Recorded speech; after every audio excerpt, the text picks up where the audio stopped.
আসসালামু আলাইকুম এভরিওয়ান। আজকে দেখাবো একটা স্যান্ডউইচের রেসিপি আর কি, যেটা বাসায় থাকা জিনিসপাতি, মানে এখন তো উইন্টার সিজন, ডেফিনেটলি অনেক কিছু আছে। তো এখানে একটা মেয়োনিজ করছি, এটা রেসিপি চাইলে আমি আপনাদেরকে দিতে পারি। এটা খুবই ইউনিক ওয়েতে বানানো, খুবই হেলদি, মানে এমন না যে তেল দিয়ে একদম ভরা একটা মেয়োনিজ বানাইছি, না, এটা একদমই হেলদি একটা মেয়োনিজ। আর এটা হচ্ছে চিকেন আলুর সাথে, আলুর পরিমাণ খুবই কম।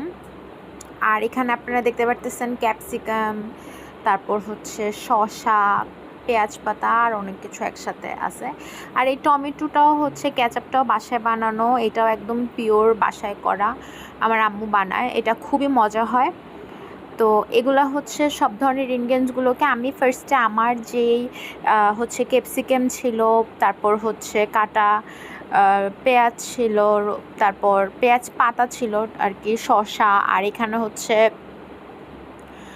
পাতাকপি, টমেটো, মরিচ, এগুলো সব কিছুকে আমি একসাথে একটা বোলে নিয়ে তারপর মেয়োনিজ দিয়ে একসাথে এগুলাকে আমি মিক্স করে নিব।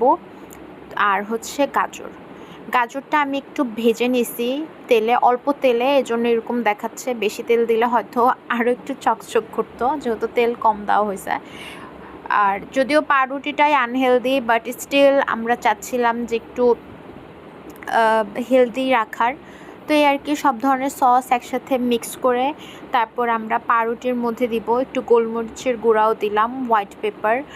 আসলে এগুলা দিলে এত সুন্দর একটা অ্যারোমা আসে, খাইতে খুব মজা লাগে। তো আর এগুলো না সাথে সাথে দিলে তত একটা ফ্লেভার থাকে না, এজন্য লাস্টে অ্যাড করা দরকার। আর এখানেও চিকেনটাকে আমি একটু মেয়োনিজে আসলে মিলিয়ে নিতেছি, এটা না দিলেও হইতো, বাট আমি দিলাম আর কি, দেওয়ার জন্য, আর একটু ফ্লেভার পাওয়ার জন্য বেসিকলি।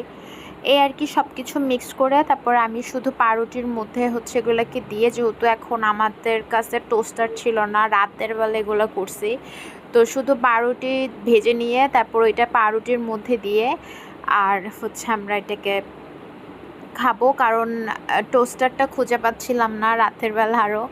তো এইভাবে আর কি শর্টকাট ওয়েতে বানানো। তো এটাতে পুরোটাতে একদম চিকেন দিয়ে ফিল করে তারপর উপর দিয়ে হচ্ছে আমরা যে একটা সালাদ বানাইছিলাম ওইটা দিয়ে দিছি। আর এভাবে এটা একটা হেলদি, খুবই মজার একটা স্যান্ডউইচ। এটা বাসায় খুবই বানানো, খুবই ইজি, আপনারা চাইলে এটা বানিয়ে খাইতে পারেন। Thank you for watching.